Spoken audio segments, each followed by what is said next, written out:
আসসালামু আলাইকুম প্রিয় দর্শক, দূরে কাছে যে যেখান থেকেই দেখছেন সবাইকে শরতের শুভেচ্ছা। ব্লক কি? কাঠের উপর নকশা করা একটা প্যাটার্ন। এই ব্লক রঙে ডুবিয়ে কাপড়ের উপরে চেপে ধরলে যেন ফুটে ওঠে মনের বায়নাগুলো। দুর্গাপূজা উপলক্ষে আমি এই ময়ূর ডিজাইনের ময়ূর ব্লকের শাড়ি করছি। হিন্দুরা শাঁখা সিঁদুর, লাল রং এগুলো পরতে খুব ভালোবাসে। প্রিয় দর্শক, কাঠ ব্লক প্রিন্টের ইতিহাস। আমরা তো ব্লক সবাই করি, যেহেতু আমরা ফ্যাশন ডিজাইনার, তাই আমাদের জানা দরকার কিভাবে এই ব্লকের উৎপত্তি হয়েছে। তো জেনে নেই, আর সেই সাথে আপনারা আমার ভিডিও দেখতে থাকুন কিভাবে করছি শাড়িতে ব্লক পেইন্ট বা প্রিন্ট। বিশ্বে সর্বপ্রথম কাঠ ব্লক প্রিন্ট এর প্রচলন শুরু হয় চায়না থেকে, যা মূলত সিল্ক কাপড়ের উপর অক্ষর ছাপার কাজে ব্যবহৃত হয়। 3 রঙের সমন্বয়ে ফুল, লতাপাতা দিয়ে এর যাত্রা শুরু হয়। হান সাম্রাজ্যের রাজত্বকালে মূলত এটার যাত্রা শুরু হয়, যেটা 220 শতাব্দীর দিকে, এবং ইতিহাস বলে ইউরোপের থেকে শত শত বছর আগে এশিয়াতে এর প্রচলন শুরু হয়।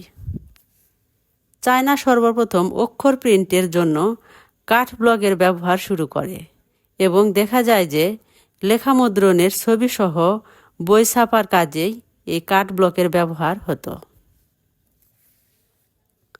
10ম শতাব্দীর দিকে মধ্যপ্রাচ্য, বিশেষ করে মিশরে এর বহুল ব্যবহার দেখা যায়।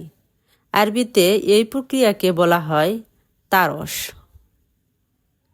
পরবর্তীতে 1760 সালের দিকে জাপানে যখন এর প্রসার ঘটে, তা শুধু 3 রঙের মুদ্রণে সীমিত না থেকে বহু রঙের মুদ্রণে ব্যবহার হতে থাকে।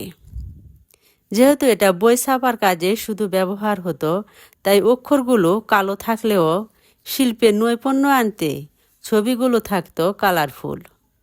জাপানে এ মুদ্রণ প্রক্রিয়া নিশিক নামে পরিচিত ছিল। 14 শতকের দিকে ইন্ডিয়াতে এর ব্যাপক প্রসার ঘটে, যা মূলত বস্ত্রশিল্পের উপর প্রিন্টের জন্যই ব্যবহার হতো, এবং যেটা পরবর্তীতে বিশাল এক শিল্পীতে পরিণত হয়। ইন্ডিয়ান সিল্ক এবং কটনের উপর করা কাঠের ব্লক প্রিন্ট তখন ইউরোপের বাজারগুলো ব্যাপক জনপ্রিয়তা লাভ করে। চায়না থেকে শুরু হওয়া কাঠ ব্লক প্রিন্ট ধীরে ধীরে ইউরোপ, এশিয়াতে এর জায়গা করে নিল। আজও চলছে ব্লক প্রিন্ট। তো প্রিয় দর্শক, কিভাবে আমরা ব্লকের রং গোলাবো সে সম্বন্ধে জেনে নেই। গাঢ় কালার কাপড়ের জন্য হালকা রং।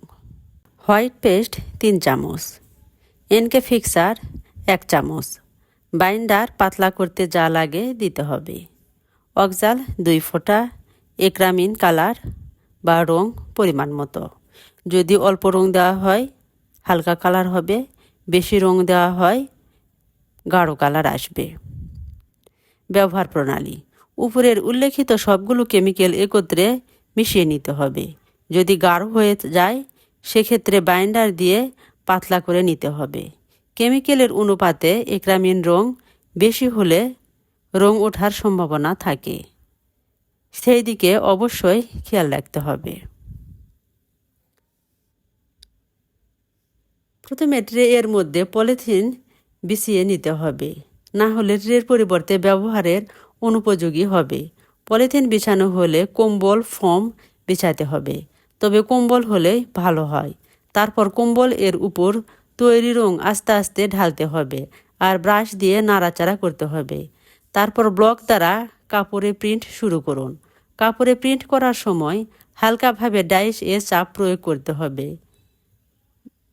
1 নম্বর ব্লক, 2 নম্বর, 3, 4 আরও একের অধিক থাকতে পারে। যারা নতুন তারা প্রথমে কাঁথা বিছিয়েও কিন্তু ব্লক করতে পারেন। আমি আফসনের কাজ করেছি।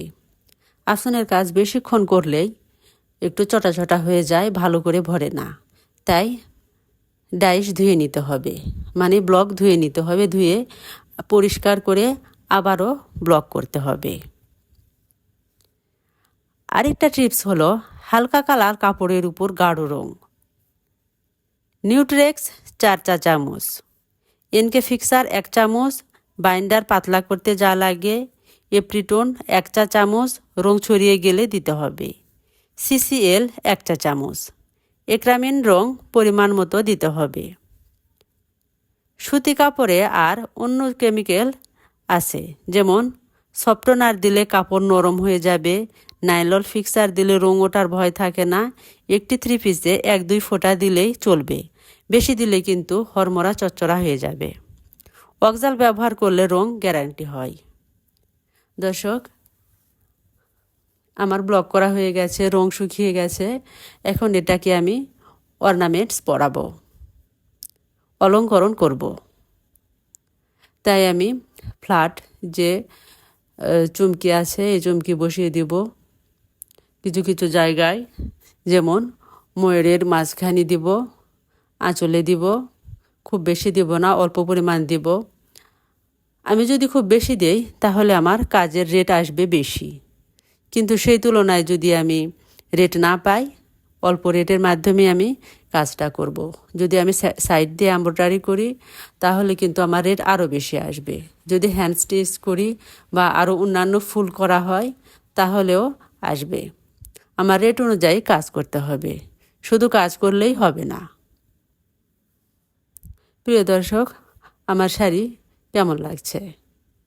আমার ভিডিও দেখে যদি আপনারা উপকৃত হয়ে থাকেন তাহলে অবশ্যই লাইক কমেন্টের মাধ্যমে জানাবেন। যদি আপনাদের কিছু বলার থাকে অবশ্যই আপনারা যদি জানতে আগ্রহী হন আমাকে কমেন্টের মাধ্যমে জানাবেন। আর এই দুর্গা পূজা উপলক্ষে শাড়িটা কেমন হয়েছে অবশ্যই কমেন্টের মাধ্যমে জানাবেন। আর আমার ভিডিও ভালো লাগলে বেশি বেশি শেয়ার করে দেবেন, আপনাদের সাপোর্ট প্রয়োজন। গোল্ডেন পাড়, আঁচলে গোল্ডেন কারুকাজ। আঁচলের কাজ কিন্তু সত্যিই অনেক সুন্দর হয়েছে। বিভিন্নভাবে আমি দেখানোর চেষ্টা করছি, যার যেরকম ভালো লাগে। শাড়িটা শুধু একভাবে পরলেই হবে না, একভাবে দেখলেই হবে না। আর এই শাড়ি পরলে ডামিকে পরানোর চেয়ে বাস্তবে পরলে কিন্তু বেশি সুন্দর লাগে। রং গুলানোর বিভিন্ন পদ্ধতি আছে, যে যেই পদ্ধতি ব্যবহার করে। তো প্রিয় দর্শক, আপনারা আমার ভিডিও যদি এই মুহূর্তে দেখে থাকেন, এখন পর্যন্ত দেখে থাকেন, সবাইকে বর্ষার শরতের আবারও শুভেচ্ছা জানিয়ে বিদায় হচ্ছে আমি Tanzila. Have a nice time, see you again.